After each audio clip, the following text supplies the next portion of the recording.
আজি সাগৰখন চাই বহুত ভাল লাগিল। সাঁতুৰি নাদুৰি কিমান যে খেলিলোঁ। তোমালোকৰ কাপোৰবোৰ শুকালেই। ব'লা আমি ঘৰলৈ ৰাওনা হওঁ। ব'লা ব'লা গৈ থাকো, ৰাতি হ'বলৈ হ'ল। মা, অ' মা, আমি ঘৰ পালোহি।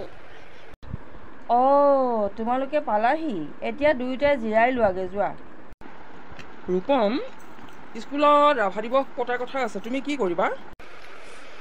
মাক মই কবিতা এটা আবৃত্তি কৰিবলৈ শিকাই দিবলৈ কৈছোঁ।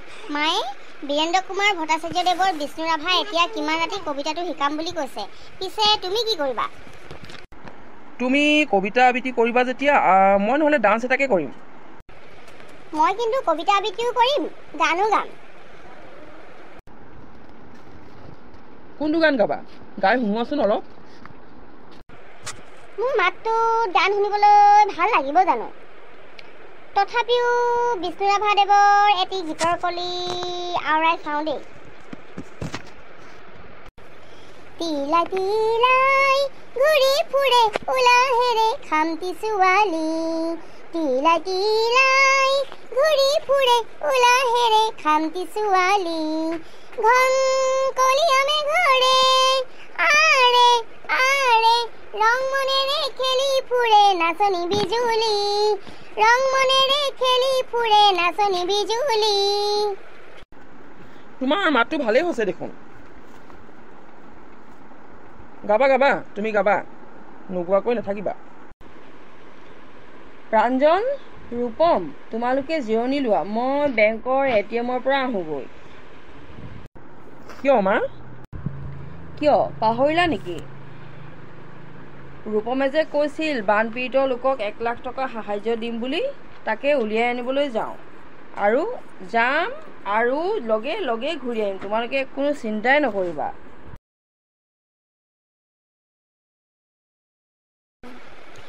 দাদা, ডৰেমনখন চাই ইমান মজা লাগিছে ন? ঘৰত কোনোবা আছেনে? কোন আহিছে? ভিতৰলৈ সোমাই আহক, আমি আছো। বৰদেউতা আহিছে, আহক বহকহি।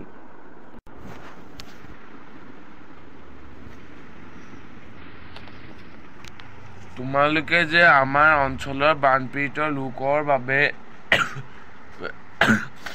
1 লাখ টকা দিম বুলি কৈছিলা, সেইকাৰণে আহিছিলোঁ। মা গৈছেহে টকা আনিবলৈ, আপোনালোকে বহক। হ'ব, আমি নবহো। আঞ্চলিক পঞ্চায়তৰ কাৰ্যালয়ৰ সভাপতি আৰু গাঁওবুঢ়াৰ হাতত টকাখিনি দিলে আমাৰ ৰাইজক ভগাই দিব। হ'ব বাৰু বৰদেউতা।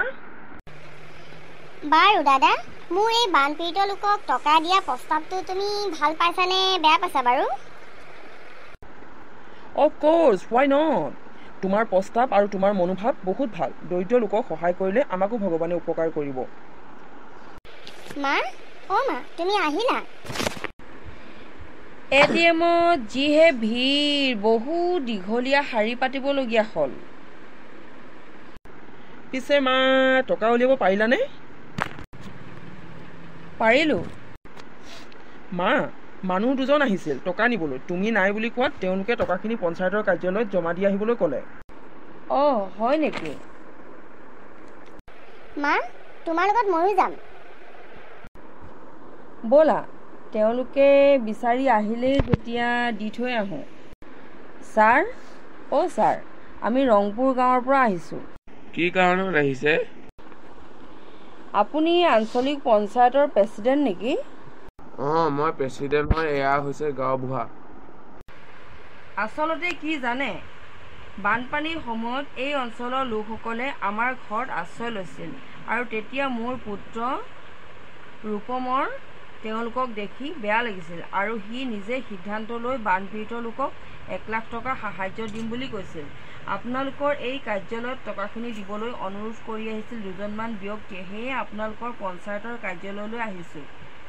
হ'ব বাৰু, পঞ্চায়তৰ অন্তৰ্গত সকলো গাঁৱৰ গাঁওবুঢ়াসকলক মাতি আপোনালোকৰ টকাখিনি আমি বিতৰণ কৰি দিম। গাঁওবুঢ়াই গাঁৱৰ দৰিদ্ৰ সীমাৰ তলৰ লোকসকলক বিতৰণ কৰি দিব, আপুনি চিন্তা নকৰিব। হ'ব বাৰু, ধন্যবাদ। আমি এতিয়া গৈ থাকোঁ। নিৰাজিতা বাইদেউৰ প্ৰেৰণাৰ 5ম খণ্ড চাই কেনে লাগিল যদি ভাল লাগিল লাইক কমেণ্ট শ্বেয়াৰ আৰু ছাবস্ক্ৰাইব কৰিবলৈ নাপাহৰিব।